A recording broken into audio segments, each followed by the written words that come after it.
Hey, Zak Wolf here with a vlog I'm sure you could guess what it's about, given that December 10th, 2019 is here. Yeah, it's all about YouTube's new policies involving all that COPPA stuff.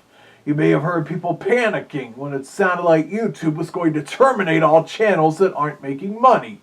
And I don't monetize my videos. Well, that was put out of proportion. From what I read online, it's really because they can disable some seldom used features on a YouTube creator's channel. But it seems to really affect people who monetize their own YouTube content and channels. But I don't monetize my videos, like I said, as I only do this for fun, not for profit. What they mean is, if a certain channel's features are still commercially viable.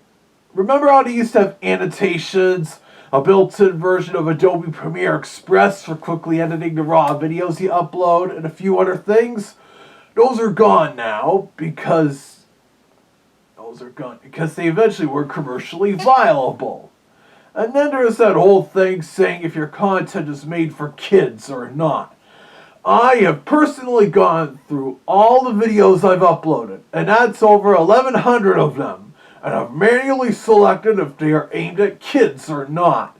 And believe me, some of them are for kids, like the Golden Book Video Classics, or some of those rare older Sesame Street segments. And I've marked them as so. But I've also marked all my YouTube poops, my Let's Play videos, anything involving Speakonia, and even all my fursuiting videos as being not made for kids. And regarding fursuiting, that's especially important because some people can associate fursuits and stuff like that, comical fuzzy costumes, with kid material. Probably because of all the children's media out there featuring actors in bright, colorful costumes, like Barney and Friends, The Wiggles, Yo Gabba Gabba, New Zoo Review, the Teletubbies, the Banana Splits, and all those old Sid and Marty Krofft shows, like H.R. Pufnstuf and Lidsville. Not to mention some other kids' puppetry shows featuring at least one full-bodied puppet character, like Sesame Street having Big Bird, bless you Carol Spinney, or Bear of Bear in the Big Blue House. I mean, look at me, I'd fit right into one of those old Krofft shows. Plus, we now even have kids fursuiting, like at the past couple Anthem New Englands I've been to. I'd see quite a few child fursuiters, and it is pretty cute. But anyways, you are given the option to simply mark if your channel's made for kids or if it's not made for kids. Or you could just select if each individual video you upload is made for kids or not. I found it easier to go with the individual video option. Sure, even with over 1,100 videos and counting, I'm able to manage that. But I'm also kind of worried about the whole thing where YouTube creators could possibly get fined up to $42,000 for each video that is marked as not being made for kids but contains kid-friendly content, or vice versa.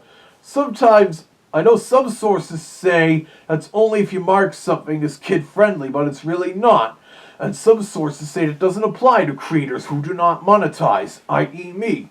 But I do have several YouTube poops that, while they do contain adult language and some violent parts and sexual references, are still made out of kids' cartoons like Arthur and the Berenstain Bears and Caillou. I've marked them all as not for kids, and some of them I've also restricted to ages 18 and up if things get way too edgy. But several of them have automatic copyright claims that may automatically put ad for kids content on them. Like my Arthur and Caillou poops that DHX Wild Brain claimed to put ads on so they could possibly monetize themselves.